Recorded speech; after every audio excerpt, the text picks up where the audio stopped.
Je propose que nous commencions. Tout d'abord, je suis celle qui ne figure pas sur les photos et dont on ne figure pas non plus.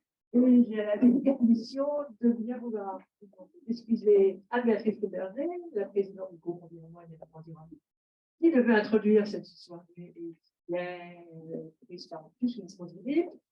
Et Hélène Ostrom, la vice-présidente du groupe, qui elle a le Covid. Et donc, je ne les ai pas vues récemment, donc ce serait d'autres cas si on fonctionnait en Fresca. Donc, elles m'ont demandé de prendre leur relais. Je m'excuse si je fais ça de façon trop imparfaite. Moi, je suis Dominique Gaillage et je suis membre du groupe Environnement et Développement. Et j'ai été un peu l'initiatrice du cycle que nous inaugurons ce soir sur la transformation des entreprises. Voilà, alors Anne-Béatrice aurait voulu introduire très rapidement cette soirée pour la 4e ou 5e réunion conférence organisée par le groupe Développement Durable et Environnement. On remercie tous d'être là et en particulier nos 3 intervenantes. Vive la diversité! On va changer un jour. Heureusement, Didier est là. Presque le quota. Voilà. Donnez-le-moi, ouais. On va faire des efforts la prochaine fois.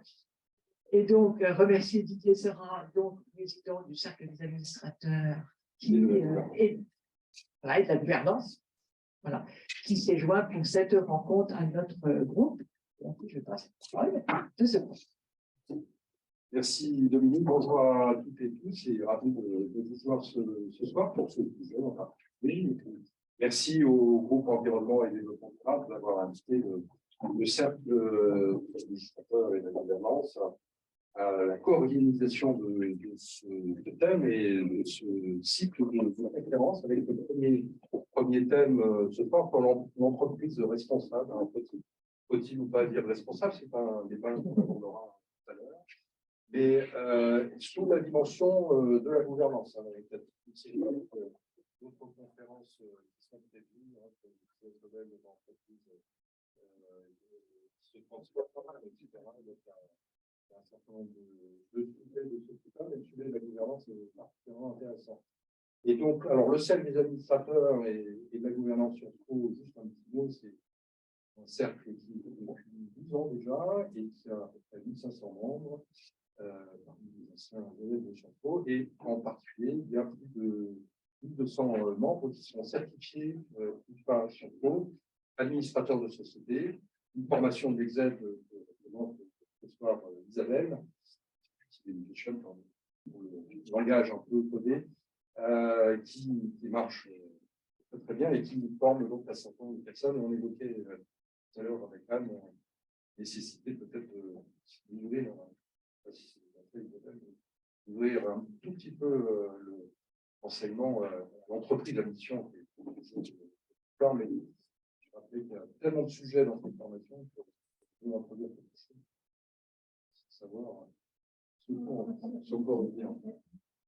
C'est déjà inclus. Bon, très bien. Donc, écoutez, on va démarrer par votre première table ronde sur l'entreprise à mission, et puis je vais parler avec la table ronde sur les cas pratiques de gouvernance responsable. Donc, à vous. Juste un tout petit mot sur ce site, sur la transformation de l'entreprise par le développement durable et les enjeux environnementaux, simplement pour rappeler que, de notre point de vue, les enjeux de climat, les enjeux de biodiversité, les enjeux d'équité sociale sont devenus tellement prégnants qu'ils ne sont plus des sujets à côté de l'entreprise, que l'entreprise mais bien des sujets cœur, et qui la transforment en profondeur. Et on a identifié quelques éléments de cette transformation. C'est pour ça que ça a paru intéressant d'organiser un cycle de conférences qui ne fera que survoler ces enjeux, mais qui permettra d'avoir un petit peu d'altitude sur ces aspects. Et qui tourne autour. Le premier, c'est le socle de qu'est-ce que c'est l'entreprise, comment elle s'organise, comment elle se gouverne. Et donc, c'est celui que nous venons ce soir. Le deuxième thème, c'est celui du modèle d'affaires qui sont transformés par la nécessité de revisiter le fonctionnement et la façon de vendre des entreprises, la façon de produire.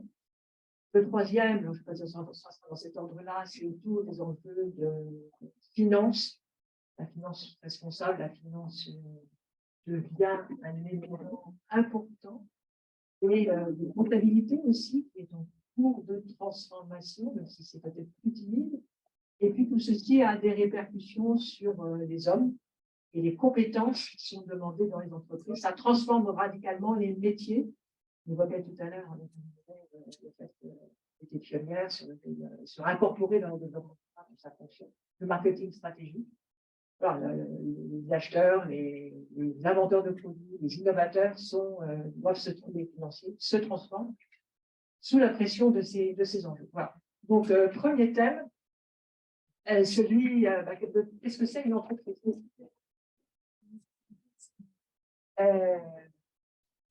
Alors, on peut s'asseoir comme ça, il fonctionnera. Il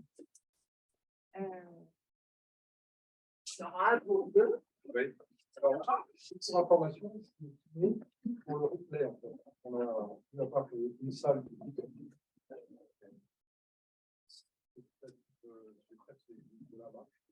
Vous m'entendez? C'est mieux? Celui-là marche, je pense. Oui. Parfait. Donc, nous avons le plaisir d'accueillir Anne Moller, directrice générale de la communauté des entreprises à mission, ancienne dirigeante d'une entreprise à mission et ancienne déléguée directrice développement durable du groupe Nexus. Longue expérience sur ces enjeux et portée aujourd'hui vers la transformation des entreprises. Alors, pourquoi réinventer l'entreprise? C'est ça le thème de la première table ronde. En quoi la loi Pacte apporte une forme de révolution sur ce terrain? Alors, en fait, je suis ravie d'être parmi nous ce soir dans cette belle institution. Et d'autant plus que, alors je ne vais pas refaire l'histoire de l'entreprise, mais quand même, ça a son importance. Pour comprendre pourquoi on en est arrivé là et pourquoi on en est arrivé à la société à mission. Donc, tout d'abord, je ne sais pas si vous le savez, mais la société à mission est née de la recherche académique, et notamment d'un livre, qui s'appelle Refonder l'entreprise, qui est édité qui est parti en 2012, donc, et par deux chercheurs de l'INParisTech, Paris, Blanche Egrestin et Armand Hatchuel. Vous m'entendez ou pas? Blanche Egrestin et Armand Hatchuel de la chaire de la théorie d'entreprise. Et pour refaire l'histoire, tout est parti de là, de l'histoire de l'entreprise telle qu'elle est née à la fin du 19e siècle. L'entreprise qui a quand même révolutionné l'organisation collective autour on menait à bien un projet collectif tourné vers l'innovation. À l'époque, c'était l'innovation technique. Comment en fait des hommes et des femmes se sont organisés en créant un vrai contrat de travail justement pour mener l'innovation dans la durée. Donc nous, on était tous payés à la tâche, on était payés sur la durée. Et fin du 19e siècle, c'est comme ça qu'on est arrivé à la naissance de ce qu'est l'entreprise. Donc ce projet de création collective tourné vers l'innovation, pas un collectif d'intérêt tel qu'on a eu vue de la dérive dans les années 70, 80, 90, où en fait on a perdu un peu de vue cette dimension collective et en pensant que l'entreprise appartenait à ses actionnaire. Et effectivement, l'INParisTech ont commencé à travailler dans la crise sur ce sujet et comment réinsuffler cette dynamique collective au cœur même de la gouvernance des entreprises. Ça prend un peu de temps, mais c'est important aussi. Et là, le sujet n'était plus tant, à cette époque-là, et puis les années qui ont suivi, l'innovation technique et davantage, ce qui nous importe aujourd'hui, l'innovation sociale et environnementale. Comment la remettre au cœur de la gouvernance des entreprises et au cœur du modèle d'affaires de l'entreprise et du management. Et tout est parti de là. Et bon, après, entre 2013 et 2017, il y a eu des cycles de conférences au Collège des Bernardins qui ont reposé les questions de à qui appartient l'entreprise, pourquoi les entreprises peinent à innover. Et c'est à ce moment-là, en fait, que les chercheurs ont commencé à explorer de nouvelles formes d'entreprises, notamment ce qui s'appelait à l'époque la société à objet social étendu. En 2014, a été expérimenté par quelques entreprises, dont la Camif, dont Nutriset, sur cette nouvelle forme de gouvernance. Après, donc, effectivement, 2017, on a commencé les travaux avec le ministère du Travail et le ministère de l'Économie et des Finances ensuite, qui a donné lieu au rapport Nota-Sénar, et donc, WAPACT. Je vous ai fait en très rapide l'histoire de l'objet, de ce qui est devenu la société à mission, mais c'était pour vous parce qu'on est aujourd'hui dans un cycle de conférences portant sur la gouvernance des entreprises, et on est bien là sur un sujet de gouvernance, avant tout. Voilà. Et le WAPACT, qui a été, on le disait tout à l'heure en introduction, une petite révolution dans le droit des sociétés. Pas le contraire. Avec la loi PAC qui a prévu on va dire qu'il y a eu 3 niveaux d'engagement pour les entreprises. Le premier niveau, qui est l'article 1833 du Code civil, donc, qui rend obligatoire, on va dire, je dirais beaucoup mieux que moi tout à l'heure, qui rend aujourd'hui la RSE, la responsabilité sociale des entreprises, et sociale des entreprises, est vraiment est obligatoire pour toutes les entreprises. C'est plus lié à une taille d'entreprise ou autre. C'est le socle commun. Enfin, un socle commun. Et la loi a prévu 2 niveaux d'engagement volontaire pour les entreprises qui veulent aller plus loin. C'est le niveau 1, raison d'être, et 2, ce qui nous intéresse aujourd'hui, c'est le niveau société à mission. Qui viennent davantage interroger l'utilité de l'entreprise et sa contribution positive aux enjeux sociaux et environnementaux. Quand le niveau de l'article 1833 vient interroger les pratiques responsables de l'entreprise. Donc, on est sur 2 niveaux différents. Et quand on est sur la société à mission, on y reviendra tout à l'heure, mais en fait, on est dans une raison d'être qui vient interroger la motivation fondamentale à agir pour une entreprise, et auquel on adjoint des objectifs sociaux et environnementaux qui sont inscrits dans les statuts, donc qui sont opposables. La notion d'opposabilité juridique est bien là, et c'est ce qui rend aussi crédible ce dispositif. Globalement, une fois que l'entreprise s'engage, il y a toute une déclinaison de preuves qui rentre qui se met en route. Et donc, ces objectifs sociaux environnementaux viennent plutôt répondre de manière singulière, justement, et adaptée à l'entreprise, répondre aux moyens que l'entreprise se donne pour contribuer à ces objectifs sociaux environnementaux en fonction de l'impact que l'entreprise peut avoir. C'est-à-dire que là où des critères RSE sont à peu près les mêmes pour toutes les entreprises, la notion de société à mission se pose de manière différente selon chaque entreprise, parce qu'en fait, elles n'ont pas les mêmes racines, elles n'ont pas la même vision, elles n'ont pas la même activité, et ça se retrouve dans la mission. Mais on va y revenir. Et ce qui est intéressant aussi dans la loi PACT, c'est que la loi a prévu 2 niveaux de contrôle. Le premier par un nouvel organe de gouvernance qui s'appelle le comité de mission. Ça, c'est le cœur même du dispositif. Et on voit bien avec ces 3 ans d'expérience qu'est-ce qui est en train de se passer, se jouer autour des comités de mission.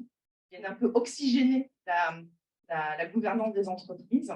Et la loi PACT a prévu aussi une vérification de la bonne exécution de la mission par des organismes tiers indépendants qui viennent vérifier tous les 2 ou 3 ans, selon la taille de l'entreprise, que l'entreprise est bien mise en chemin et répond bien aux objectifs qu'elle s'est fixés. Je sais pas s'il y a une question, mais peut-être avant d'aller aux questions, de mon côté, est-ce que les entreprises à mission, la définition de la raison d'être, a apporté déjà dans une première étape sur la gouvernance de l'entreprise, sur son mode de fonctionnement, avant d'aborder les comités de mission et l'organisation même de la gouvernance? Alors, comme je l'ai dit, la société, enfin, la qualité de société à mission doit être, on se retrouve dans les statuts, donc doit être votée en assemblée générale. Donc, par la même, il y a une notion d'alignement, on va dire, sur des sujets qui ne sont pas de l'ordre de la performance financière, mais d'une manière plus globale sur sur l'entreprise et sa vocation et son long terme. Et donc, ça déjà, les actionnaires doivent prendre part à ce projet d'entreprise. Et on est vraiment là sur la définition d'un projet d'entreprise qui est partagé avec les actionnaires, mais aussi avec le management, avec les collaborateurs. Il y a tout un travail. Globalement, en moyenne, une entreprise met entre 6 mois et 18 mois pour formuler sa mission, entre le moment où elle décide de se lancer et le moment où elle change de statut. Donc, c'est un vrai travail de fond sur son projet d'entreprise, sur comment on réaligne la stratégie en fonction de cette mission que l'entreprise s'est fixée, comment on redonne du temps long. Et donc, déjà là, ça transforme déjà l'entreprise avant même le changement statutaire. Donc, les actionnaires sont embarqués dans cette dynamique-là. C'est déjà un premier point extrêmement important. Et c'est juridiquement opposable. Là aussi, ça oblige. C'est-à-dire qu'on est au-delà de l'incantation, on est au-delà des grandes déclarations d'intention, on rentre dans une machine à preuve. C'est ça qui fait toute la différence, à la fois pour les clients, pour les fournisseurs, pour les collaborateurs. Quand je parlais tout à l'heure des 2 organes de contrôle que sont le comité de mission et l'organisme tiers indépendant, il y en a un 3e qui est encore plus puissant que tous les 2 autres, ce sont les collaborateurs. À partir du moment où l'entreprise s'engage et finalement elle ne fait rien, ceux qui sont les premiers concernés, ce sont les collaborateurs. Donc en fait, ça engage aussi toute l'entreprise sur ce collectif. Souvent, je crois, dans les définitions de la raison d'être, les entreprises, dans leur gouvernance, ça incorpore aussi les salariés. C'est extrêmement important dès l'amont de travailler avec les salariés, justement, parce qu'on est vraiment tout à l'heure sur un projet d'entreprise partagé, engageant, engagé, et qui oblige pour les années à venir. Voilà. Et on en discutait tout à l'heure en aparté. Et en fait, ces objectifs, cette mission devient non plus la cerise sur le gâteau, mais le gâteau. Enfin, c'est le socle et non plus le truc en plus. On ne peut pas l'oublier. C'est inscrit dans les statuts, c'est gravé dans le marbre et ça survit aux dirigeants. Et ça aussi, c'est une notion qui est extrêmement importante pour les sociétés à mission. C'est pour ça qu'on voit aussi beaucoup d'entreprises familiales qui se transforment en sociétés à mission, notamment pour redonner de la pérennité à ce projet d'entreprise. C'est-à-dire, notamment dans le cadre des changements de gouvernance et de la transmission des entreprises. Parce qu'en fait, ça même pour ce côté, on en a eu un exemple il n'y a pas très longtemps. Voilà, et c'est ce qu'on disait, c'est-à-dire que Bien connu dans cette maison. Bien connu dans cette maison. et d'ailleurs, la personne concernée disait qu'effectivement, pendant cette crise de gouvernance, la mission avait permis de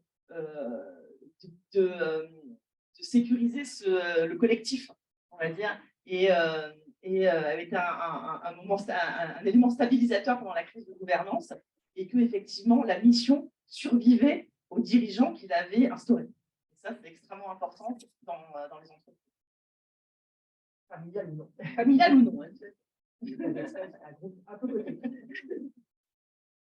Alors, peut-être plutôt aborder la dimension de transformation de la gouvernance qui implique avec la création des comités d'émission, la surveillance par des tiers indépendants, pas le statut, mais la qualité d'entreprise à mission.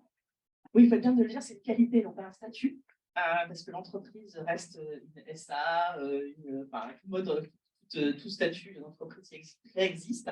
On a même des coopératives à mission, des mutuelles à mission. N'allez pas dire à une mutuelle qu'elle a perdu son statut, sinon vous ne ressortez pas vivant. Mais en fait, ça apporte. Enfin, pourquoi c'est une qualité, c'est que ça apporte quelque chose en plus. Voilà. Et ça permet de bien connu dans cette maison. La personne concernée disait qu'en fait, ça avait permis de ranger la chambre aussi. Elle travaille sur sa mission. Ça permet, en fait, quand on a plein d'initiatives différentes dans une entreprise, de redonner du sens à l'entreprise, de savoir où on va. Et ce sens ne peut pas être donné par des indicateurs. Qui c'est qui les donne? C'est l'organe humain, le collectif, qui doit être porteur de sens, porteur de conviction. Et ça se retrouve, c'est ce qu'on retrouve dans une mission, et redonner au collectif tout son sens.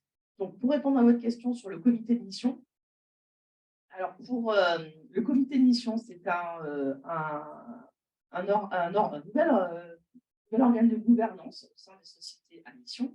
Ce que dit la loi, c'est qu'il doit être composé à minima d'un salarié. Généralement, il y en a plus.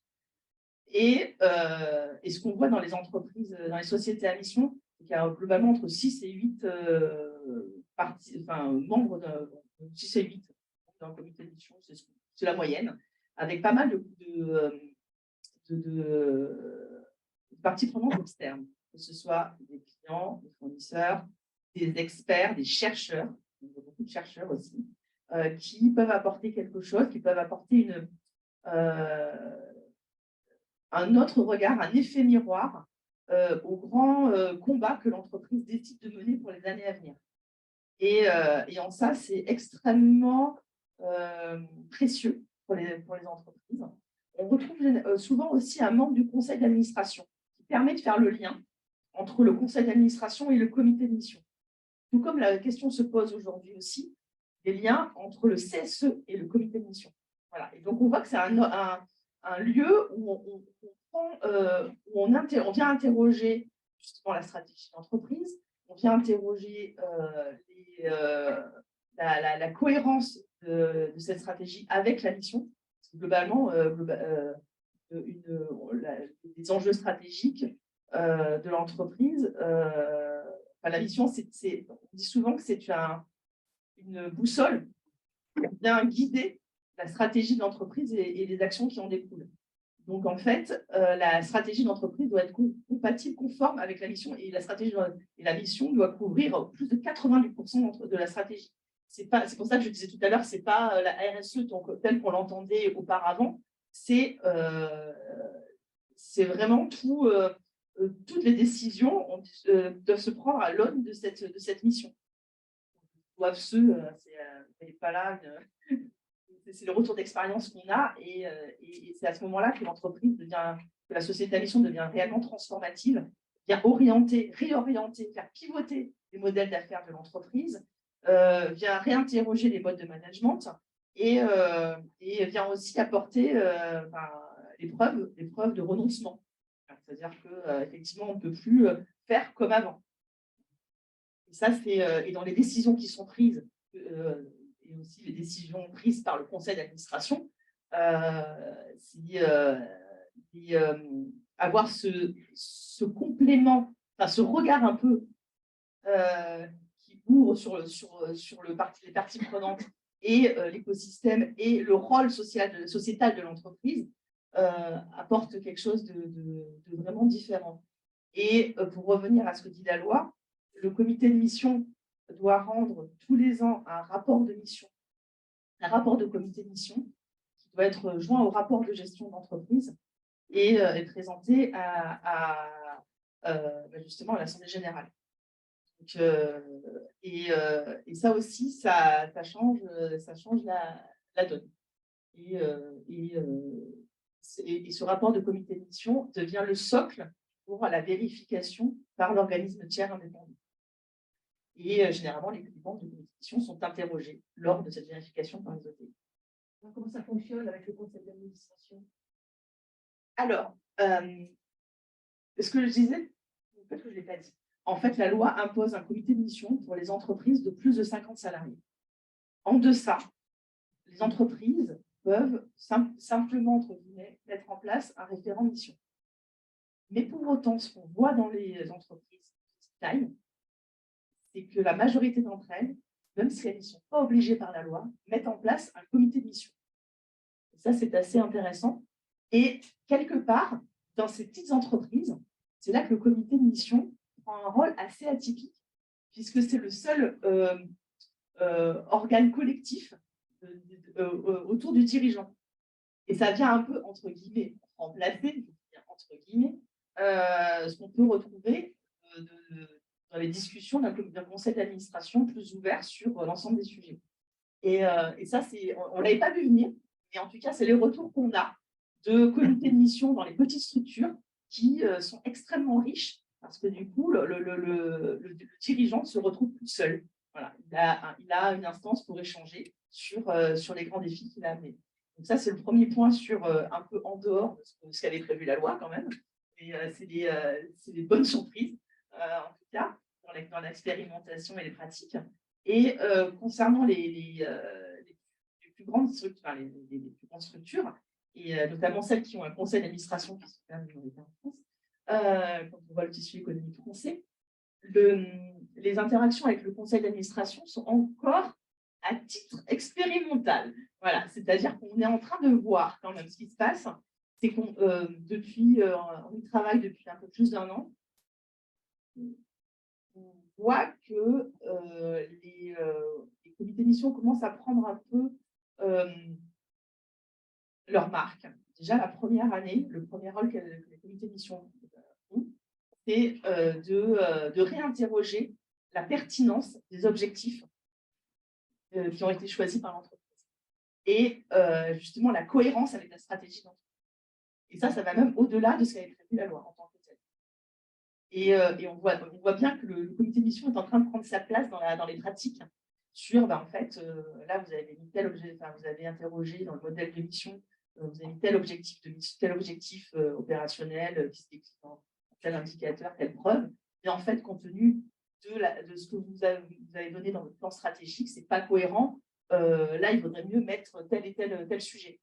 Et donc là aussi, ça vient challenger, on va dire, l'entreprise. Ça, c'est quelque chose qu'on n'avait pas vu venir. Et en tout cas, qui est très, très positif. Le deuxième point, c'est qu'on voit dans les premiers temps, on a vu des comités de mission se constituer un peu avec des stars. Voilà. Ça aussi, avec des stars qui n'avaient pas grand-chose à voir avec les enjeux de l'entreprise. Et plus ça va, plus on se rend compte que les membres de comité de mission sont choisis justement à l'aune des enjeux propres à l'entreprise, en fonction des grands combats que l'entreprise veut mener pour les objectifs, en fait, et des personnes qui n'ont pas peur d'y aller, de se mouiller la chemise et d'être vraiment là pour l'entreprise et pour l'aider à la challenger. Troisième point, c'est qu'on voit une professionnalisation des comités de mission. Les premiers temps, les comités de mission, c'était un peu dans le premier cercle, et ils venaient là de manière bénévole. En peu de temps, on voit une professionnalisation déjà dans les profils, et les membres de comité de mission commencent à être rémunérés. Même commencent. Un certain nombre qui sont rémunérés, c'est sûr dans les grandes entreprises, c'est maintenant dans les ETI aussi, et même des grosses PME qui disent en fait, mais le travail qu'on leur demande est un vrai travail, une vraie implication, et en fait, pourquoi rémunérer le conseil d'administration et pourquoi ne pas rémunérer les membres de comité de mission? Et le comité de mission ayant une valeur vraies valeurs, du coup, on va être, sans réaligner, mais en tout cas, on commence à voir des changements vraiment sur ces derniers mois sur la professionnalisation de ces membres. En moyenne, c'est une fois en général, comme émission, est-ce que c'est une fois tous les 3 mois, une fois par mois, une fois tous les 4 fois par an, une fois tous les 3 mois. C'est vraiment en général, c'est ça. Parce qu'en fait, tous les ans, il doit rendre un rapport de comité de mission, donc il a intérêt à bosser aussi, même entre les sessions.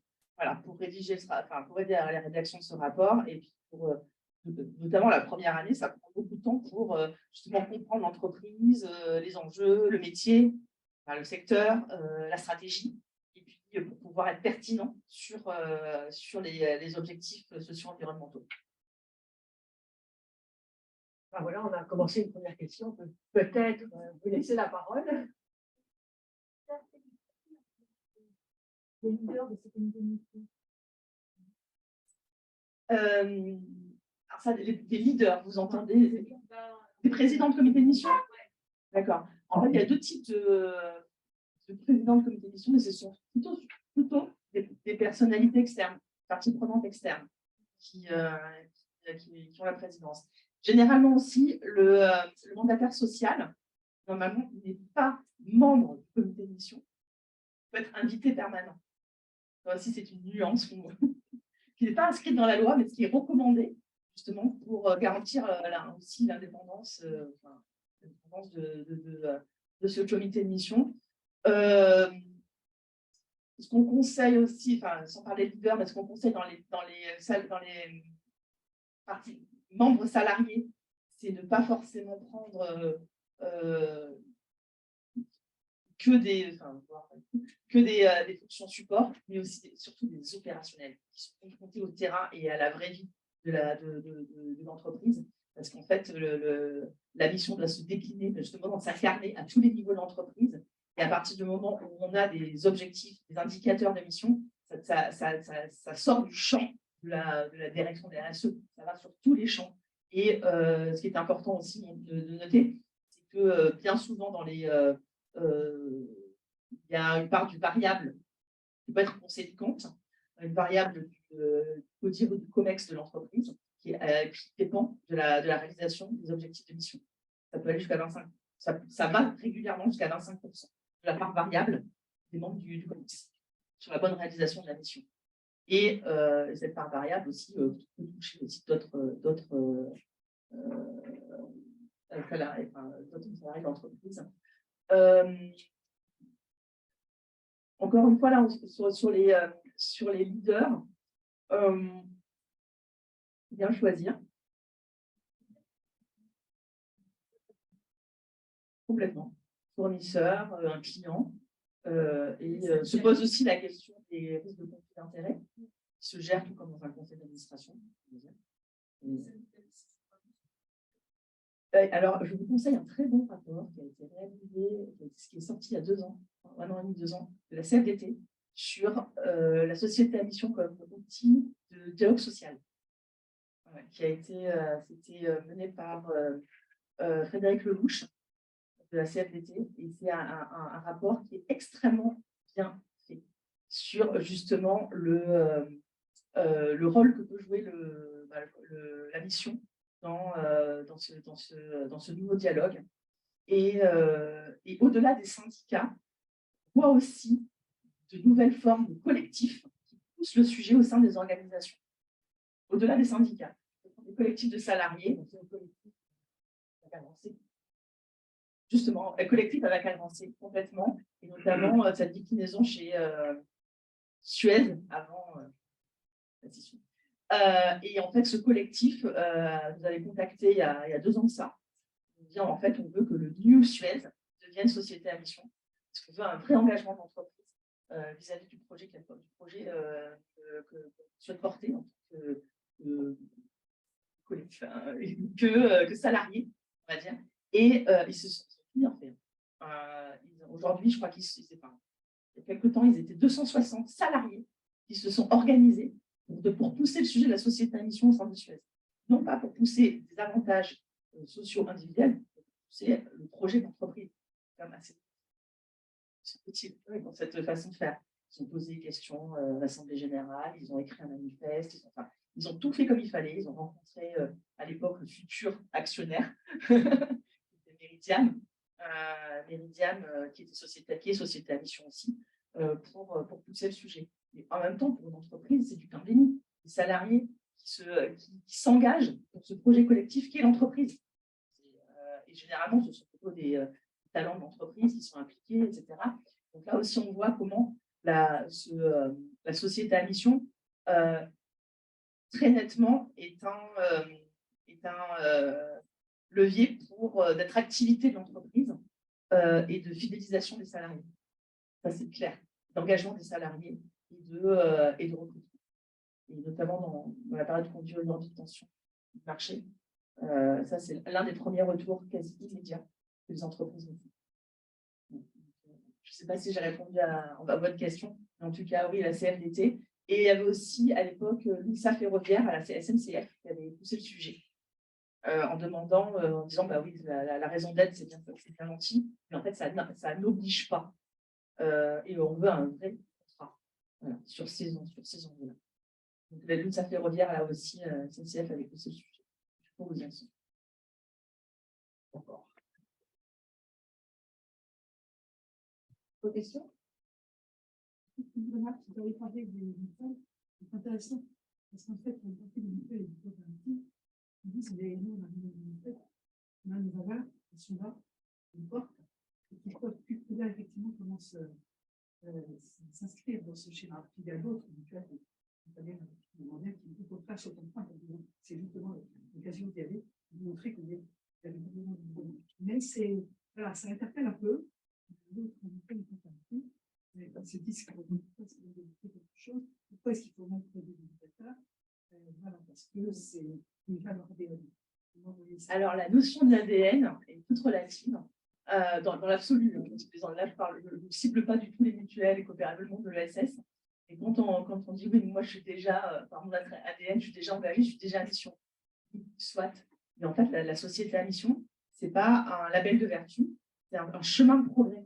Et quel que soit le point de départ, peut être différent selon une entreprise traditionnelle, on va dire, ou une entreprise mutualiste qui se sent vraiment engagée.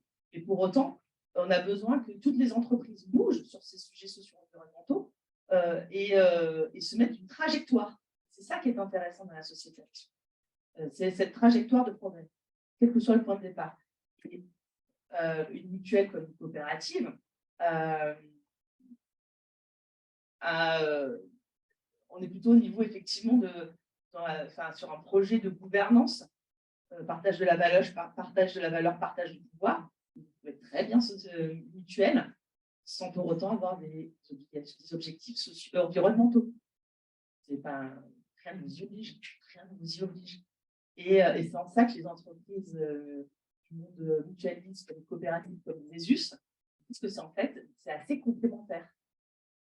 Même complètement complémentaire. Entre ce qu'eux, ils sont en termes de gouvernance et comment pousser le sujet vers plus d'engagement social et environnemental. Et on voit pas mal de mutuelles et de coopératives se transformer quand même par rapport à ça.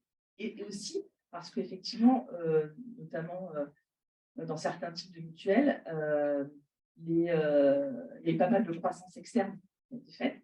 Et en fait, cet ADN dont vous parlez n'est pas perçu par les collaborateurs, n'est plus perçu par les collaborateurs de manière forte. Et là aussi, c'est des retours d'expérience. C'est qu'en fait, de travailler sur cette mission, ça a permis de redonner corps justement à ce projet. Voilà, à ce projet, même ce projet mutualiste ou coopératif. Voilà. Parce que ça a redonné du sens et puis en même temps, on voit bien où on va. Ouais. Les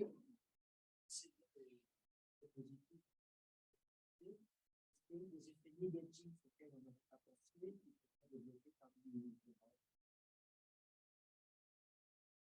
alors, je pense que les effets négatifs vont arriver. C'est-à-dire qu'en fait, aujourd'hui, on va finir l'année globalement à 1000 sociétés à mission en France. Pour rappel, la loi Pacte mai 2019, décret d'application sur la société à mission janvier 2020. Pas vieux. je vous disais tout à l'heure, entre 6 et 18 mois, 18 mois pour les grandes entreprises, pour se transformer en société à mission. Donc, vous voyez le compte à rebours là.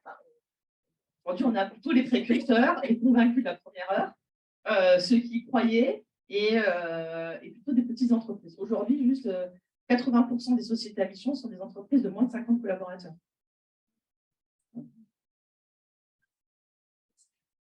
C'est la plus grande société à mission de France.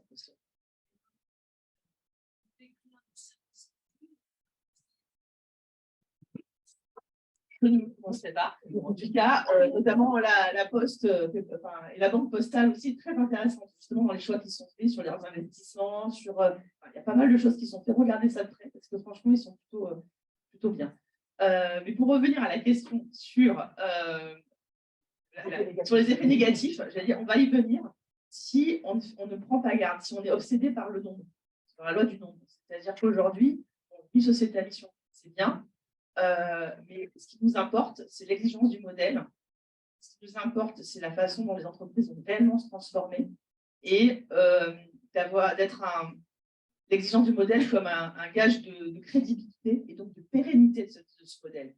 Et si on voit, parce qu'on va y venir, des entreprises, on va les voir, des entreprises qui tiennent à se transformer parce que c'est à la mode et finalement pas vraiment changer les choses, avoir des objectifs mous qui n'engagent en rien, avoir des raisons d'être qui ne sont pas porteuses de conviction et d'audace, et qu'on voit dans les raisons d'être que ce que fait description de l'activité de l'entreprise actuellement, ben, là, pour le coup, on aura raté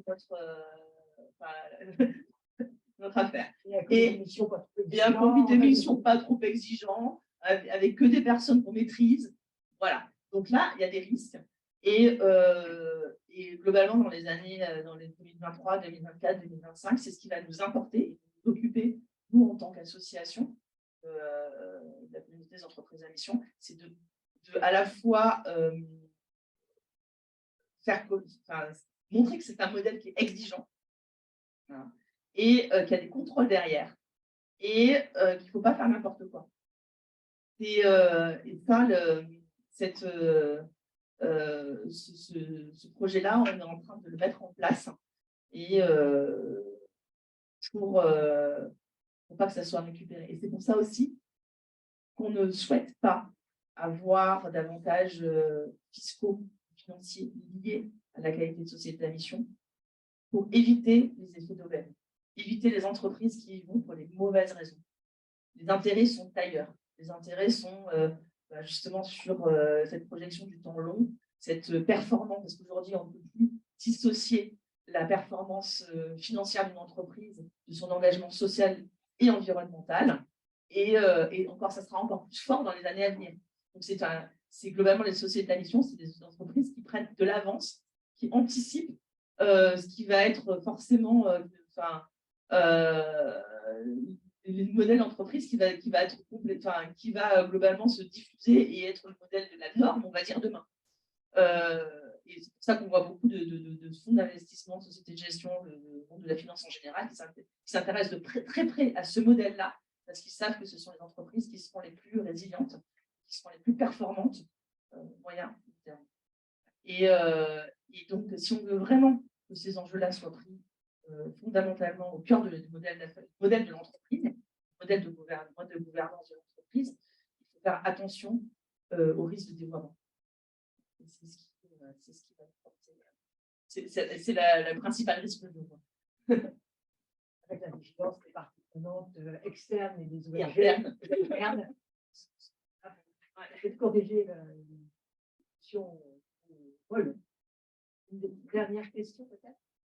Une question sur les objectifs que peut se fixer la mission. Est-ce qu'il peut y avoir des objectifs qui ne sont sociaux ou environnementaux qui ne sont pas louables? Est-ce qu'il y en a qui sont plus acceptables que d'autres? Est-ce qu'ils peuvent se projeter? Je vais donner 3 exemples là-dessus. Un premier exemple, évidemment louable, c'est une entreprise de fabrication de capteurs qui participe du coup à la fabrication de solutions d'efficacité énergétique. Ma mission première, mon objectif premier, donc de réduire les émissions de CO2 dans le monde. Jusque-là, acceptable peut-être. Deuxième exemple, mon objectif social est de fabriquer une certaine volumétrie des produits en France ou en Europe. Troisième exemple est presque absurde. Je crée de l'emploi. Est-ce que c'est champ libre au niveau de la définition de ces objectifs? Alors, c'est champ libre et pas champ libre. Typiquement, que ce soit suffisamment précis pour pouvoir être évalué. Sinon, l'évaluation n'est pas possible. Et ça ne dépend en dynamique entreprise. Comme la même manière, vous auriez pu me dire, oui, par exemple, est-ce que l'égalité homme-femme, ça peut rentrer dans des objectifs? Ben non, c'est la loi. C'est obligatoire pour tout le monde. C'est pas différenciant. Est-ce que donner à une association, une fondation, ça rentre dans les objectifs? Ben non, c'est pas cœur business, donc ça rentre pas. C'est la RSE, c'est très bien, mais sauf que ça ne rentre pas dans ce qui est de la mission. Est-ce que la fabrication française et européenne, oui, ça peut rentrer. Avec derrière, il faut montrer en quoi c'est pas du détail, c'est pas sur une infime partie, mais c'est comment dans vos indicateurs, dans votre suivi dans votre suivi annuel, on va dire, vous progressez au fil des ans là-dessus. Il y en a plusieurs qui parce que c'est des indications autres. Et ce qui est de l'ordre des aussi, on a vu quelques objectifs de mission qui sont un copier-coller des ODD, ça n'a pas de sens. Il faut spécifier par rapport à l'activité de l'entreprise, par rapport à son secteur et quelles sont. Enfin, c'est répondre aux questions les premières questions à se poser, c'est quels sont les enjeux de mon secteur et comment et quels sont ceux que je veux adresser particulièrement et comment je m'y prends pour y arriver. C'est toujours partir du secteur. C'est pour ça qu'en fait, on ne peut pas plaquer les mêmes missions, quel que soit le secteur, ça n'a pas de sens parce qu'il y a des entreprises qui auront beaucoup plus d'impact social, d'autres d'impact environnemental et qui auront et globalement, ça peut pas, ce sont pas les mêmes. Et en fait, il faut que ça soit spécifique, il faut que ça soit suffisamment précis pour être suivi et évaluable. Vraiment dernière, parce qu'il faut passer à la deuxième table ronde. Un groupe de restauration, les fondateurs et les collègues s'est plus engagés sur ces questions. Mais après, comment le transmettre un peu justement aux opérationnels? Puis, c'est des cuisiniers, des serveurs, c'est des questions qui paraissent très abstraites, un peu bullshit. Et comment arriver justement à les informer au niveau plus opérationnel? Déjà, en les intégrant en amont, c'est-à-dire que l'erreur à commettre, entre guillemets, c'est une mission, une raison d'être, des objectifs statutaires qui sont écrits sur un bout de papier dans le bureau du président ou du directeur général. Ça pas trop, ça marche pas trop.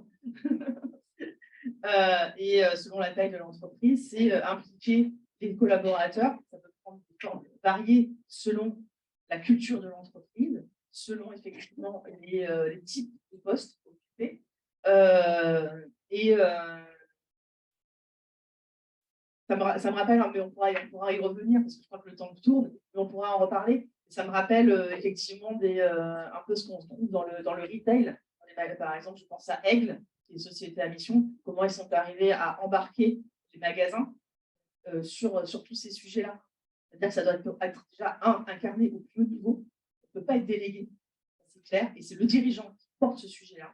Et on voit bien que de toute façon, la décision de se transformer en société à mission, dans 98% des cas, ça émane du dirigeant. Et il faut que ce soit incarné par le dirigeant. Et après, ouvrir un champ plus large, mais il faut que ça soit porté. Donc, et au plus haut niveau. Les entreprises qui sont dans la direction de la RSE qui va s'en occuper, moi, ça ne m'intéresse pas, ça marche jamais. En fait, c'est tout qui est embarqué derrière. Et on pourra y revenir à la fin. Oui, on est obligé de s'arrêter pour laisser la parole à Didier Serin et à ces deux invités qui sont Sylvie Dabani et Claire Goubet. Et je quitte mon chapeau des valeurs pour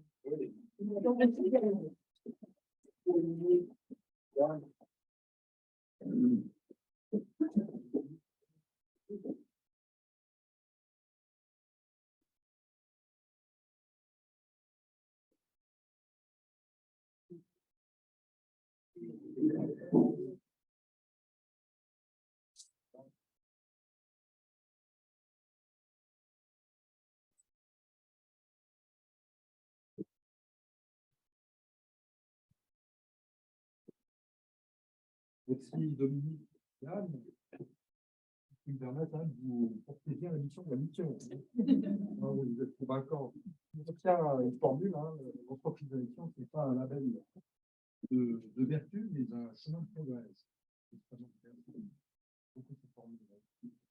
Alors, je vous propose maintenant d'aborder et prolonger la réflexion avec un angle pratique et juridique, surtout un cas pratique, le cas de Yves Rocher, Pierre disait, vous êtes directrice générale de Yves Rocher Participation et de la Fondation Yves Rocher, vous êtes secrétaire du conseil d'administration de Yves Rocher.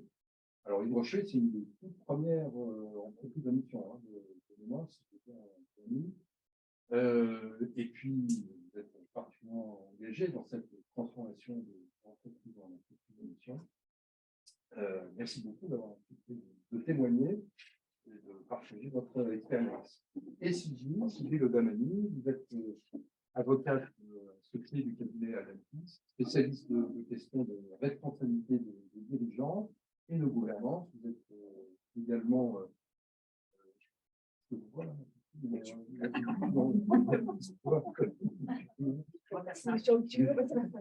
tu es aussi coprésidente de la commission juridique de l'Institut français des administrateurs, particulièrement bien les sujets de gouvernance et de responsabilité.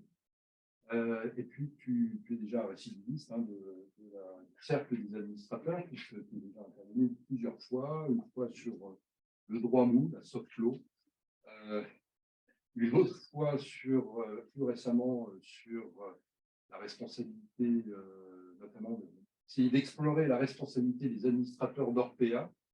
Vous connaissez tous l'affaire Orpea, on parle beaucoup de choses, mais jusqu'à présent, je n'ai jamais entendu parler de la responsabilité du conseil d'administration qui véhicule des affaires.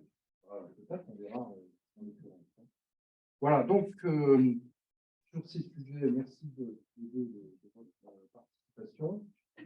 Et donc, je voudrais commencer avec Claire, peut-être si vous voulez nous dire pourquoi vous êtes transformé en entreprise à mission et qu'est-ce que concrètement ça a changé dans l'organisation de la gouvernance et tout seulement de la gouvernance de l'entreprise. Avec plaisir. Déjà, je vais vous remercier pour l'invitation. Je vais revenir avec vous, ce soir. J'espère que vous m'entendez tous bien. Je suis en train de perdre un peu ma voix. Donc, signe derrière, si ça ne pas très bien. J'ai effectivement, merci pour le rappel de l'évolution. J'ai aussi la chance d'être membre du comité de mission en fait, au démarrage. Je viens de rendre mes fonctions, mais j'ai participé pendant 2 ans. Et puis, on a également en fait, écrit avec Brice Rocher un rapport que je vous invite à lire, qu'on a remis via Grégoire et Benoît. Passionnant. On a conduit énormément d'interviews dans un délai très très court, parce qu'il fallait qu'on rende le rapport, donc on dit à Grégoire à bouche. Mais voilà, c'est des sujets passionnants. Alors, pourquoi nous, on s'est transformé en entreprise d'émission? Effectivement, on a été un des premiers, puisqu'on a, en fait, on a la chance d'être une entreprise familiale détenue à 100% par la famille, donc on est passé entreprise d'émission avant la publication du décret. C'était un point, je disais tout à l'heure, il fallait que ce soit porté par le dirigeant, ben, voilà, Brice l'a clairement porté. Donc, voilà, on est rentré effectivement, on a fait notre AG en août. Brice m'a dit qu'il faut qu'on fasse avant tout le monde. Et je dis écoute, on pourra le faire même avant la publication. On s'est transformé effectivement en octobre 2019. Ce que je trouve intéressant au travers de ces questions, c'est aussi de reposer le contexte un peu global finalement, parce que le thème c'est entreprise responsable, objet de droit, de s'interroger finalement sur le pourquoi on l'a fait, parce que Brice a tendance à dire, et dit toujours, donc, que paraphraser, on n'a fait que régulariser le passé. En fait, nous, on est entreprise à mission depuis toujours, et donc finalement, il aurait pu ne rien faire, et rester comme ça. On y reviendra après, effectivement, sur les conséquences et sur ce que ça a apporté, mais je trouve que ce qui est intéressant dans cette question, c'est finalement en quoi l'entreprise peut contribuer en fait, au changement dont on a besoin aujourd'hui dans le monde. Je pense qu'on en est tous convaincus, et en fait, pourquoi aussi, c'était pour donner un cadre. Tu as utilisé tout à l'heure le mot d'opposabilité. Nous, on est au stade de la génération 3. Monsieur Rocher est décédé en 2009. Et on a aussi besoin, en fait, je dirais, au-delà de la conviction personnelle de l'homme, M. Rocher, de la faire vivre dans sa famille et puis de la faire vivre aussi par les personnes qui auront l'occasion de diriger le monde. C'était une régularisation du passé, mais c'est une régularisation qui permet vraiment de donner un cadre. Effectivement, au fondateur, moi, j'aime bien toujours prendre cet exemple, c'est que quand on voit en fait, toutes les boîtes qui évoluent dans le monde, en général, on ne crée jamais une société pour gagner de l'argent. Au départ, on crée une société parce qu'on veut sauver le monde, on veut résoudre un problème, on fait ça dans un cabinet, il y a des exemples bien connus avec les femmes. Donc, on a toujours une conviction très profonde, et puis après, c'est là que les choses ne vont plus, c'est que les choses se pervertissent. L'entreprise peut dévier un petit peu de son cap, poussée par ses investisseurs, poussée par des gens, poussée par des parties prenantes. Donc, ce que je trouve intéressant dans le pourquoi, en fait, nous, on s'est posé cette question, c'est parce que ça permet vraiment de remettre l'entreprise au cœur de ce qu'elle fait. Entreprendre, c'est prendre ensemble dans cette dimension psychologique, tu parlais tout à l'heure de projet collectif. Et c'est très vrai, donc nous, ça a été vraiment ça. La première volonté, en fait, ça a été de pérenniser la vision de M. Yves Rocher, de s'inscrire effectivement dans un temps long, et de pouvoir le faire en disant on a un cadre qui va nous survivre, qui va effectivement permettre à l'entreprise, et Sylvie reviendra sur cette vision un peu juridique, mais c'est gravé dans les statuts. Donc les statuts, on ne change pas tous les 15 jours de statut. Donc ça, c'était vraiment un point important. Et puis après, dans comment ça change et qu'est-ce que ça change, là, j'ai envie de dire, ça change tout, en fait.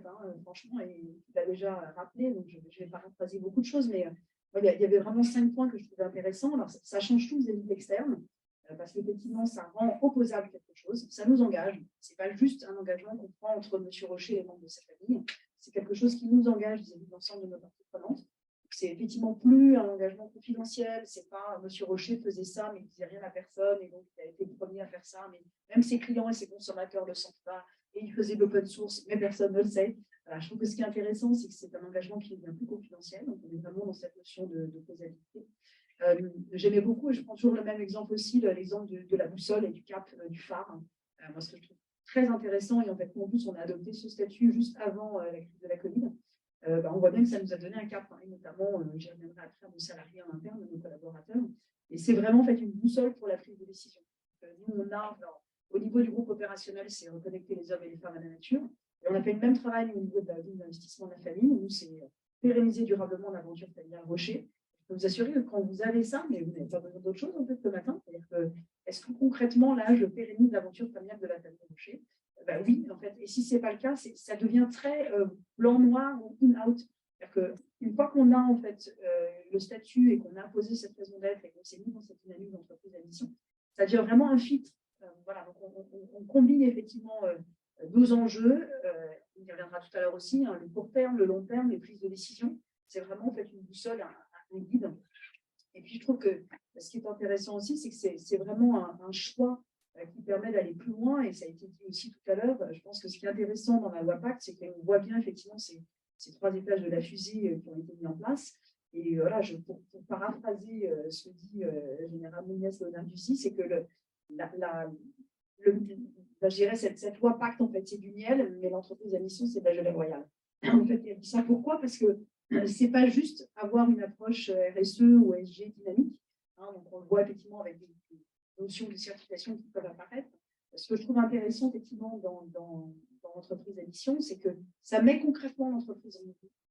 Ça la met effectivement en dynamique par rapport à elle-même, ça la met en dynamique dans une vraie vision 360. Et puis, ce n'est pas juste gérer nos externalités négatives, ça a été très bien rappelé aussi, c'est comment je crée l'impact. Comment, effectivement, au travers de mon business, je crée des externalités positives. Donc là, on voit bien, effectivement, la mutation qui est en train de tomber. Ce n'est pas juste je prends en compte les enjeux sociaux et environnementaux dans mon activité. Alors, effectivement, il y a certains endroits qui sont maintenant légiférés par les hommes-femmes, d'autres choses d'environnement aussi. Et voilà, je trouve que l'entreprise à mission, ce qui est vraiment intéressant, qu'est-ce que ça change concrètement? C'est qu'on est dans une dynamique 360 et on se pose des questions au-delà de l'entreprise. Moi, je vais vous donner un exemple que je trouve passionnant en fait, chez nous. On a raisonné, en fait, et notamment avec les membres de la famille, puisque l'un des oncles de Brice est le maire de Legacy. Ils voulaient faire en fait, de Legacy un des premiers territoires bas carbone en Bretagne.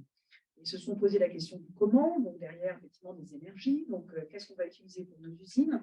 Ils sont arrivés au principe des chaudières à bois. Ok, super, sauf que les chaudières à bois, il faut trouver la matière. Alors, qu'est-ce qu'on pourrait faire? Ils ont commandé à regarder avec des agriculteurs, et puis ils ont embarqué, effectivement, on parlait tout à l'heure de la Fondation Yves Rocher. Donc, la Fondation Yves Rocher, on plante des arbres. Et notamment, on adore planter des haies bocagères, mais les haies bocagères, les agriculteurs, ça nous casse les pieds, ça pousse trop vite, il faut les entretenir. Qu'est-ce qu'on va en faire? On sait pour autant que ça a un impact très positif sur la biodiversité. Et on est arrivé, en fait, en se faisant, au lieu de regarder juste, dans l'entreprise, le sujet chaudière, énergie, chaudière à bois, on a mis en place, en fait, toute une filière. Et finalement, maintenant, on aide nos agriculteurs avec la Fondation à mettre en place, en fait, des programmes où on va aller planter des haies bocagères, desquels les agriculteurs ont une solution d'évacuation, entre guillemets, de leurs déchets. On va les récupérer pour aller chauffer nos usines et permettre effectivement la production. Enfin, c'est un superbe exemple, en fait, je trouve. Alors, je ne dis pas qu'on ne l'aurait pas fait nativement, mais en tout cas, l'entreprise à mission, c'est ça. C'est-à-dire, c'est vous mettre en mouvement et vous apprendre à regarder autour de vous. Et vous dire, alors, attendez, qui j'ai autour de moi? J'ai effectivement mes salariés, mes parties prenantes, mes fournisseurs, mes banquiers. Comment je fonctionne? Effectivement, c'est véritablement en fait, se mettre en transformation, s'aligner, embarquer ses collaborateurs. Hein, on l'a dit tout à l'heure sur l'alignement, mais l'intégration en fait, des collaborateurs, ça change tout. C'est un processus, nous, qu'on a fait qui a été très long et itératif pendant plus de 2 ans. On l'a fait au niveau des actionnaires, au niveau de la vie familiale, au niveau du groupe, au niveau des équipes RSE, du COMEX, des salariés, on en parlait tout à l'heure, on a beaucoup de salariés dans notre usine. Et on voit bien, effectivement, après, mais les salariés sont hyper fiers de venir bosser. Ils ne se posent plus la question de pourquoi ils viennent. Donc, il y a une motivation, un élan de tout final qui est extrêmement intéressant qui se met en place. Et ensuite, dans le comment, et pour refaire un petit peu le lien sur la partie gouvernance, donc pour y revenir, ce qui est intéressant, c'est de voir aussi en quoi, finalement, alors, l'OTI, dans une certaine mesure, voilà, ce qui est intéressant, c'est le lien OTI commissaire au compte, éventuellement OTI commissaire au compte et comité de risque et d'audit. Et on voit bien au sein du conseil d'administration, et sans trahir tous les secrets, on a en fait, je dirais, là encore, un lien qui se fait avec le comité de mission qui va bien présenter son rapport. C'est une de nos propositions présentée au CSEC et aux instances du personnel. C'est ce qui est intéressant parce que ça devient du coup un outil de dialogue social. Ça permet de comprendre aussi les choix que l'entreprise et notamment le business peuvent faire. Ça ouvre effectivement le dialogue et puis ça vient, je dirais, réinterroger en fait en permanence, parce que cette démarche de progrès, elle est très vraie. C'est pas quelque chose que l'on fait, que l'on pige. On est en permanence en train de se poser la question de tiens, là, est-ce qu'il ne faut pas que j'ajuste? Voilà. Donc, ce que je trouve très intéressant dans cette notion pratique, qu'est-ce que ça change? C'est que ça met l'entreprise en mouvement, voilà, véritablement. Et on n'est pas juste en train de faire OK, parité homme-femme, c'est bon, j'ai coché. J'ai mon nombre de femmes, j'ai mis des administratifs dans mon conseil, c'est fait et je suis tranquille et je passe à autre chose. L'entreprise à mission, c'est vraiment un mouvement que l'on met en œuvre et je pense que c'est vraiment ça que je trouve extrêmement intéressant, cette capacité en fait à rechallenger en permanence les objectifs, la vision de la société, et puis à se dire, tiens, moi j'ai entendu Brice déjà me dire, tiens, ça, si j'avais été entreprise à mission, peut-être qu'à l'époque, je l'aurais fait différemment. Alors, non pas qu'il faisait mal avant, mais simplement, en fait, avec un angle de vue peut-être un petit peu différent. Voilà, je trouve que ça ouvre, en fait, ça enlève les œillères, ça ouvre et ça permet véritablement de prendre en compte un peu cet environnement global. Voilà, donc ça change tout. En pratique. Et je suis une archi convaincue, donc vous aurez du mal à faire des choses négatives sur le sujet. C'est clair depuis très longtemps. 27 ans dans le groupe et on se connaît depuis très longtemps. Merci, Claire, c'est effectivement convaincant. Et alors, cette extension du domaine de l'entreprise aux sujets environnementaux et sociaux entraîne également une extension de la responsabilité de cette entreprise.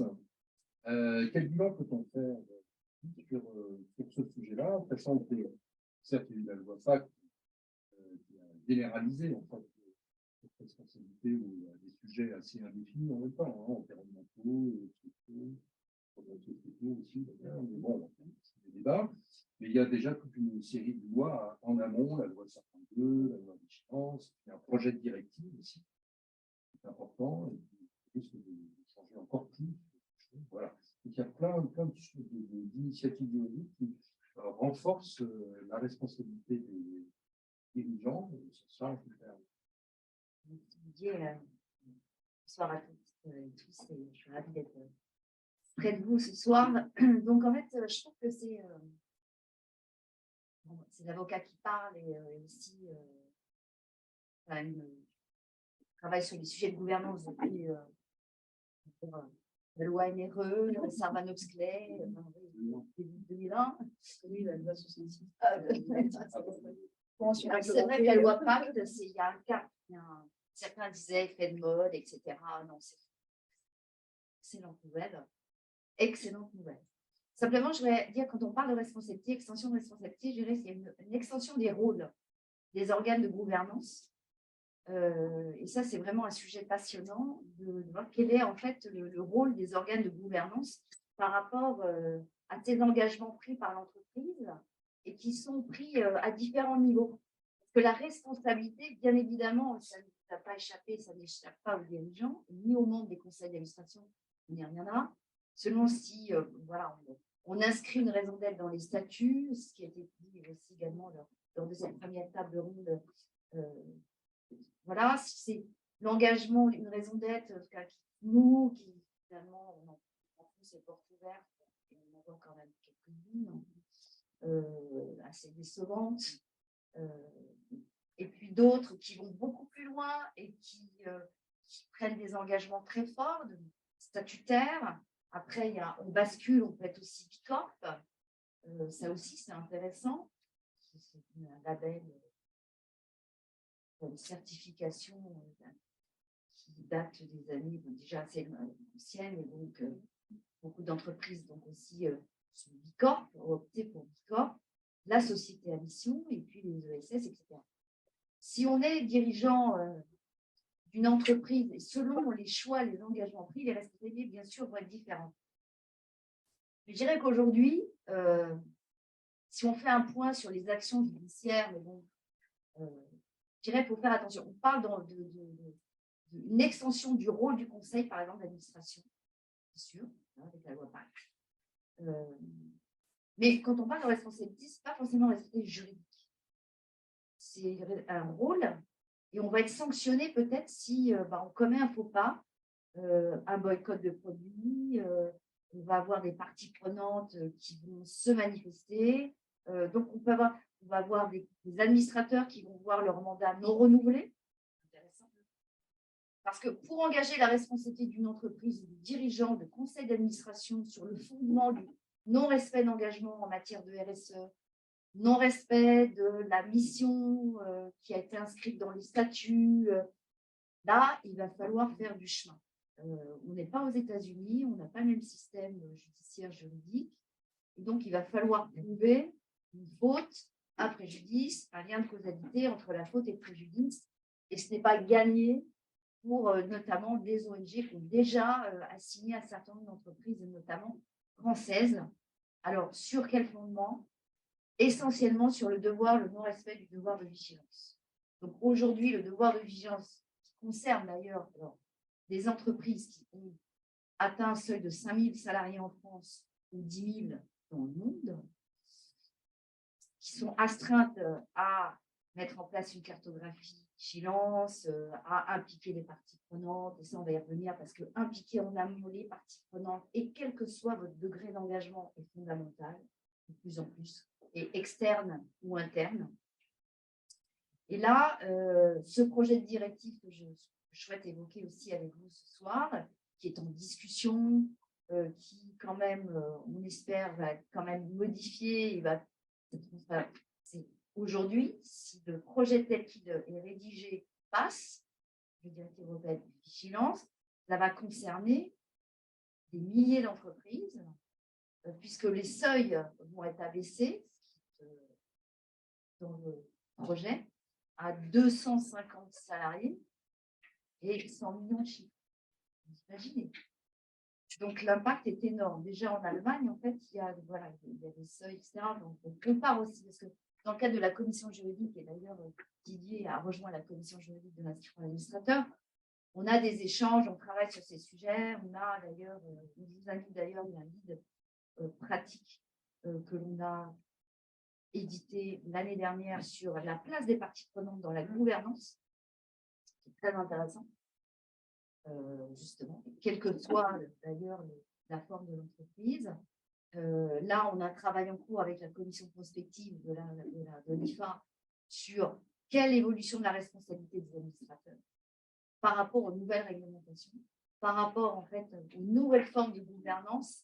Ça, c'est très intéressant. Et on fait bien sûr devoir comparer pour voir ce qui se passe ailleurs, en Europe et outre-Atlantique. C'est très intéressant.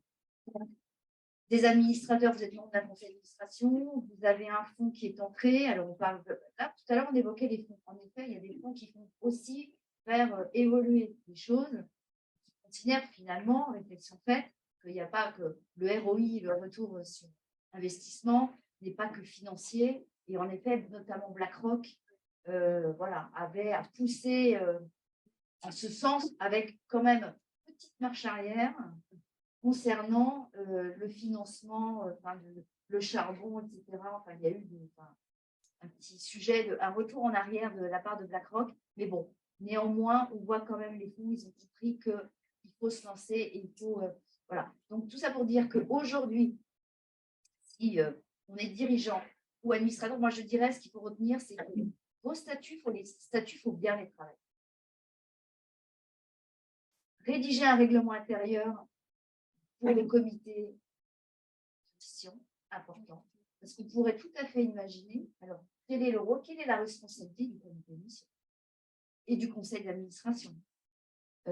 Ou alors, on voit dans des statuts donc, de certaines structures où ils multiplient les comités, les conseils, sans bien définir le rôle des uns des autres. Partie prenante voulant assigner une entreprise qui n'aurait pas respecté sa mission, ses engagements, parce que vous avez aujourd'hui des salariés qui assignent des entreprises pour avoir déclaré respecter les droits de l'homme, respecter la sécurité, toute la réglementation en matière d'hygiène, etc. Et qui, devant les prud'hommes, disent attendez, vous avez rédigé, vous avez mis dans vos chartes des engagements, et ce n'est pas que les entreprises à mission, vous avez des chartes éthiques, vous avez des chartes RSE, vous déclarez un certain nombre d'engagements, vous ne les respectez pas, et donc ça vient devant le Conseil des prud'hommes, déjà aujourd'hui. Aujourd'hui, vous avez des grandes entreprises et plus petites qui sont assignées sur le fondement du devoir de vigilance. On voit, il y a déjà une ONG qui a assigné Total pour crimes contre l'humanité. Mais tout ceci pour dire qu'aujourd'hui, on a discuté avec un président du tribunal de protection française qui Paris, disait qu'il serait bien embêté pour pouvoir engager la responsabilité d'une entreprise sur ces sujets RSE, parce que vous le disiez, en fait, il faut que ce soit, pour pouvoir être évalué, enfin, on a tout le sujet d'évaluation, l'engagement par rapport à l'évaluation, etc. Donc, responsabilité, oui, évolution d'une responsabilité, des organes de gouvernance, mais moi je dirais une augmentation des rôles et responsabilités, mais ça ne va pas forcément se terminer par une sanction prononcée par un tribunal. Mais les sanctions viendront d'ailleurs, des parties prenantes, des clients, des collaborateurs, des jeunes qui ne voudront pas entrer dans l'entreprise pour justement ne pas avoir respecté son engagement. Voilà, donc, tout ceci est fort intéressant et on n'a pas encore de décision judiciaire sur c'est dans ce que tu dis, dans l'extension de responsabilité, ce qui est intéressant aussi, c'est le rôle qu'on redonne aux actionnaires. Tout à l'heure, j'ai pris des notes très intéressantes sur la refonte de l'entreprise et effectivement sur de remettre les actionnaires à leur place. Aussi, ce que je trouve intéressant dans l'entreprise à mission, c'est que finalement, on redonne la place à chacune des parties prenantes effectivement dans l'entreprise. L'actionnaire, il est là effectivement pour fixer un cadre. Tu parlais de la PROC, on peut revenir, mais il y en a d'autres. Je trouve que ce qui est intéressant, c'est qu'il donne effectivement ce cadre de sécurité. Et après, c'est aux dirigeants effectivement de s'y intégrer. Moi, je sais que j'avais été dans nos interviews, j'avais été agréablement surprise. On y reviendra sur la conciliation aussi des enjeux, parce que c'est pas simple de tout prendre en compte. Et j'ai entendu des dirigeants d'entreprises cotées dire finalement, en fait, nous, on serait super contents d'avoir un statut d'entreprise à mission, parce que ça nous aiderait, en fait, parce que la bourse, effectivement, c'est du très court terme, et donc finalement, quand on doit arbitrer entre les deux, on n'a toujours qu'une seule vision qui est le court terme. Si on était entreprise à mission, donc si l'actionnaire avait accepté de nous donner, de prendre le risque de donner ce cadre, finalement, c'est une part aussi de blanc-seing sur la capacité à pouvoir concilier des intérêts qui sont divergents. Je vais rebondir sur ce que tu viens de dire. On peut considérer, moi je pense, par exemple, on a donné l'exemple de Orpea. On pourrait tout à fait imaginer dans un groupe, de société, considérer que telle activité va entrer dans une structure qui sera une société à mission, du fait de ces activités et des parties prenantes, et en revanche, d'autres activités n'entreront pas dans justement cette structure entreprise à mission. C'est intéressant justement. C'est avec nous, enfin, on est en fait au niveau du groupe Rocher, on est un groupe de 10 marques, et je parlais tout à l'heure de in-out. Voilà, c'est sûr qu'il y a probablement en fait, dans nos portefeuilles de marques un certain nombre de marques dont on se dit en connexion avec la nature. Parce qu'elle est là, voilà. Et effectivement, c'est aussi un driver sur la politique de M&A. Donc, voilà, ce que je trouve très intéressant, c'est effectivement cette capacité à vraiment pouvoir éclairer. Puis, je voulais revenir sur ce que tu disais aussi tout à l'heure par rapport au label. Ce qui est intéressant aussi, c'est que nous, on est engagé dans une démarche de certification Bicorp et on est entreprise à mission. Et ce n'est pas la même chose. Et souvent, en fait, les dirigeants qui font le choix font les deux. Pas pour les mêmes raisons, parce qu'effectivement, c'est très complémentaire. Nous, on est au niveau de la holding, on a aussi appuyé sur notre bouton Bicorp en juillet. C'est une vision complètement différente, mais fascinante. Et moi, je vois bien en fait, à quel point, en tant que dirigeante, les deux m'aident. C'est-à-dire que la famille m'a donné un cadre au niveau de la holding, je sais où je vais, j'ai ma vision, voilà, les étoiles que je dois aller chercher là-bas. Et puis Bicorp, c'est concrètement au quotidien, j'ai un de mes collaborateurs dans la salle, qu'est-ce qu'on fait nous avec l'équipe? Est-ce qu'on met en place des journées parties prenantes? Comment on fait travailler des banquiers avec des fonds d'investissement, avec, on est effectivement, ça a été rappelé tout à l'heure par Didier, on est mécène, donc on a beaucoup de fondations autour de nous, alors comment on fait travailler tous ces gens ensemble? Et finalement, on a fait notre première journée partie prenante, 500 km, on s'est régalé. On a effectivement mis dans une même pièce des gens qui venaient d'horizons complètement différents. Déjà, on a fait aussi échanger entre eux des fonds d'investissement. Nous, on a investi dans 7 fonds aujourd'hui. Et c'est vrai que cette extension de responsabilité, en fait, ça a aussi donné la responsabilité à nos parties prenantes. Ils se sont dit, mais tiens, finalement, je ne suis pas juste votre banquier, je ne suis pas juste un fournisseur de services.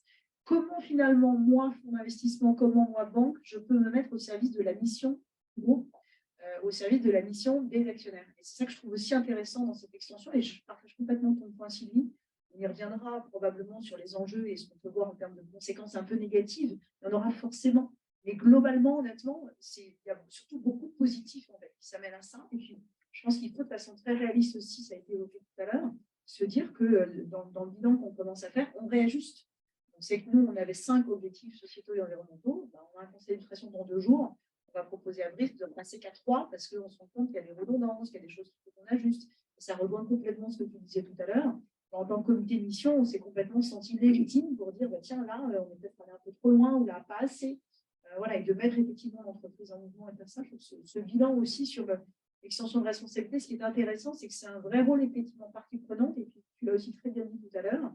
Les salariés, en fait, au quotidien, se sentent responsables. C'est-à-dire qu'à partir du moment, alors on le voit bien évidemment, c'est traduit dans les rémunérations des membres du COMEX, mais nous, on a tous les gens qui ont des parts variables dans le monde entier, effectivement, une partie sur la dynamique RSE et donc sur l'entreprise à mission. Et même, en fait, la personne sur la chaîne, il a aussi ses indicateurs, ses KPIs pour contribuer à la transformation d'entreprise. Donc, je trouve que dans cette extension de responsabilité, ce n'est pas que les organes sociaux, tu l'as très bien rappelé. Et globalement, en fait, on va quand même avoir du mal à venir chercher les coups parce que on n'est pas non plus en train de dire, regardez, on est beau, on est parfait, on fait tout super. On est au contraire en train de dire avec beaucoup d'humilité, on ne fait pas tout bien, mais on se met en chemin. Et on est effectivement sur une trajectoire. Et donc, à partir du moment où on assume qu'on peut ne pas être bon tout de suite, mais qu'on veut être bon en 2030, ça va être compliqué, effectivement, derrière, de chercher, effectivement, sur un plan juridique. C'est une vraie extension, c'est sûr. Mais en pratique, elle se fait au bénéfice de tellement d'autres enjeux. Ça va être compliqué, je pense, de trouver effectivement des biais. C'est plutôt quelque chose qui vient protéger le dirigeant, je trouve, qu'à l'inverse.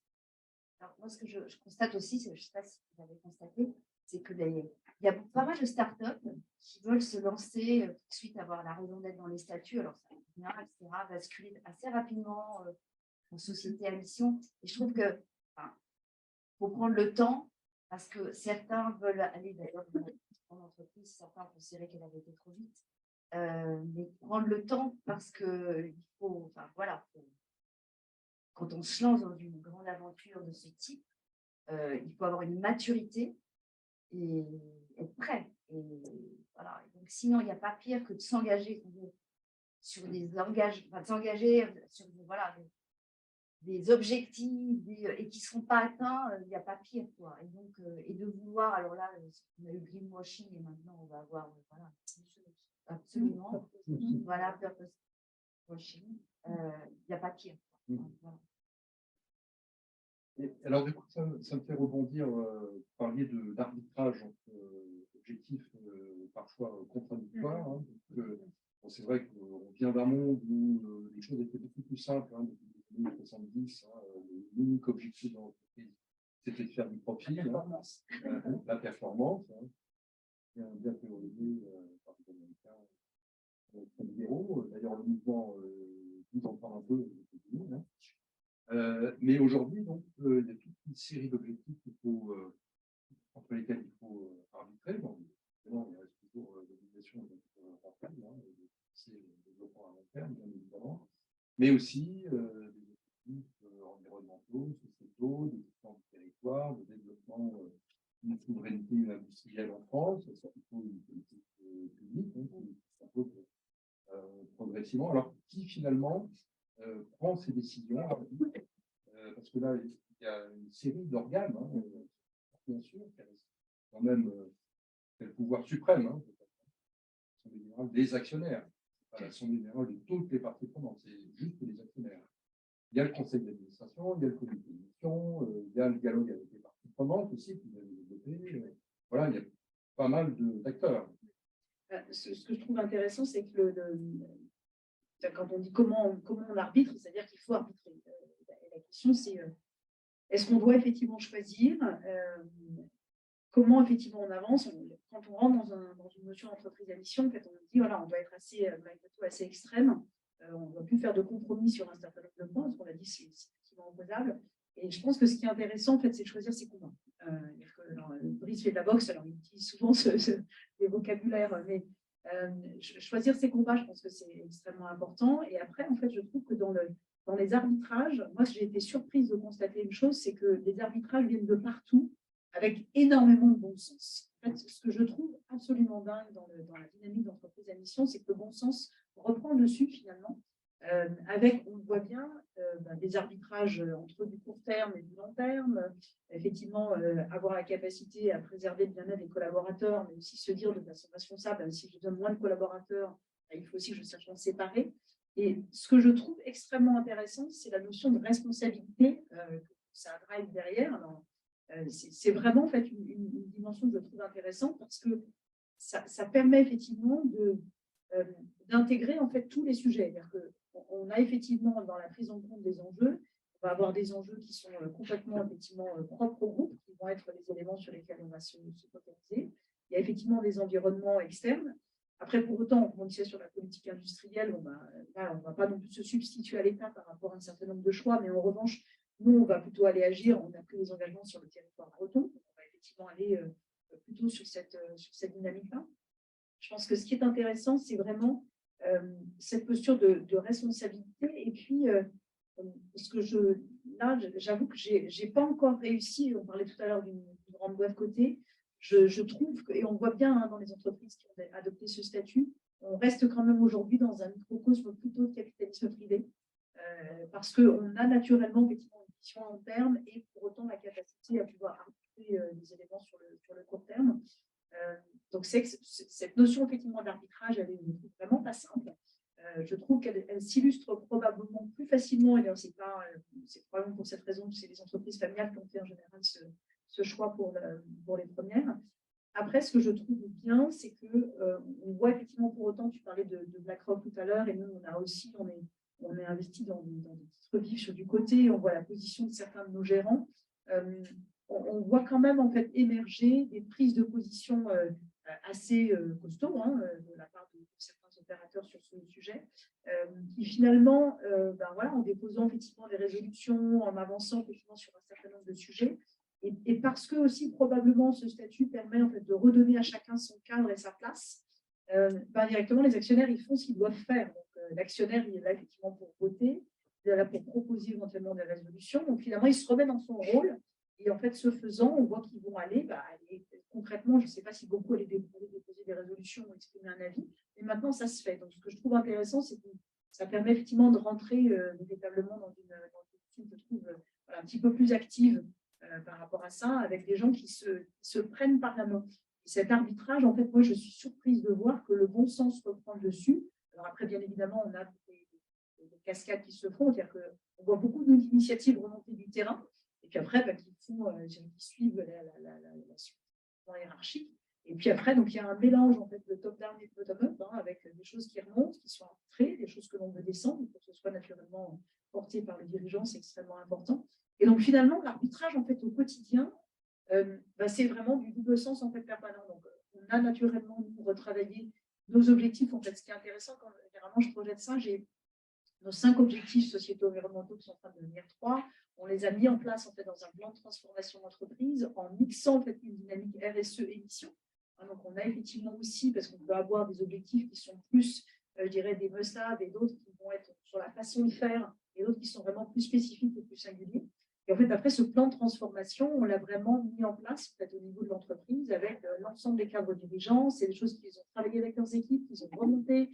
Enfin, on a eu vraiment beaucoup d'allers-retours.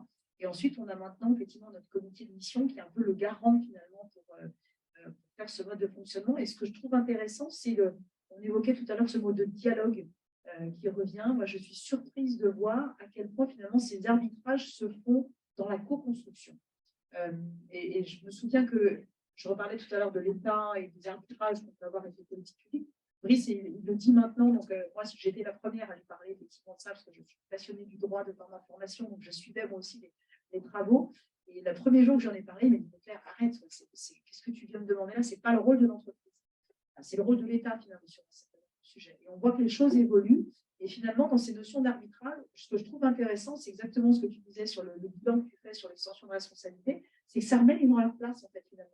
Le collaborateur, il est collaborateur, mais il est là pour faire preuve de bon sens, pour remonter des points à son manager, pour avancer le conseil d'administration aussi, le comité de mission. Et finalement, en fait, il y a quelque chose qui est en train de se mettre en place, que j'ai du mal à qualifier juridiquement, pour le coup, pas du tout, qui est assez informel, finalement, mais qui est voilà, une dynamique collective, une volonté de co-construction, un mouvement qui se met en place, où chacun a sa place, respecte son rôle, et finalement, les choses se font assez naturellement. Donc, on ajuste, voilà, ça statue. Dans les bons élèves, parce que tout le monde, toutes les entreprises n'en sont pas là. Oui, voilà. Et vous êtes dans un groupe très intégré, très centralisé. Alors que quand vous avez une entreprise à mission qui a des filiales, elle a du mal à gérer, à l'étranger notamment, nous, voilà, c'est quand même, ça devient très compliqué. Parce que des engagements pris et qui ne sont pas suivis dans certaines filiales, là, ça pose un problème. Donc, vraiment, il faut vraiment une centralisation, il faut une gouvernance. On revient à la gouvernance. Vous avez du mal à piloter votre filiale en Chine, parce que vous avez, d'ailleurs, en ce moment, c'est très compliqué, parce que tous les expats reviennent, donc les filiales chinoises de sociétés françaises ne sont plus quasiment pilotées. Et donc, si vous êtes entreprise à mission et que vous avez des filiales en Chine, une structure, même ça devient très compliqué. Donc, mais après, je pense que ça, on le voit, et pour nous, on a mis en place aussi un Transformation Office en fait en parallèle. Il y a les RSE qui sont impliqués. C'est vrai que quand on voit le nombre de personnes qu'il faut aller chercher effectivement partout, c'est assez incroyable. C'est un très, très bon. Alors, il reste une dizaine de minutes avant on nous demande gentiment de partir. Mais, donc, les questions sont ouvertes. Une question et des éléments de réfléchir sur le sujet. Est-ce que la mission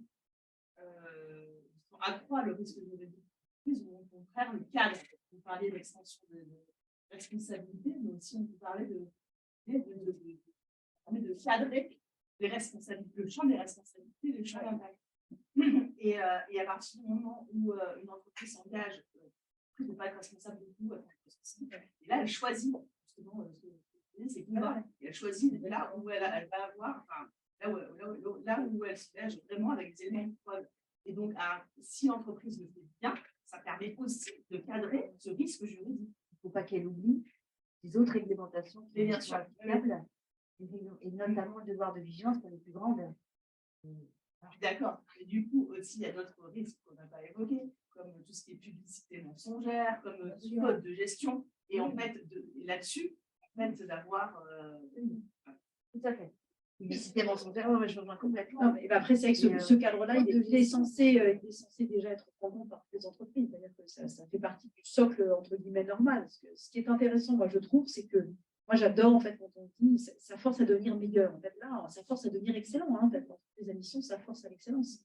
Parce qu'effectivement, ce que tu disais, c'est qu'on ne peut pas le dire entreprise à mission et puis derrière, respecter le devoir de vigilance. Donc, il faut avoir les bonnes personnes au bon endroit. Donc, il faut avoir les bonnes personnes au bon endroit. Et puis, c'est-à-dire que ce socle-là, il doit être là.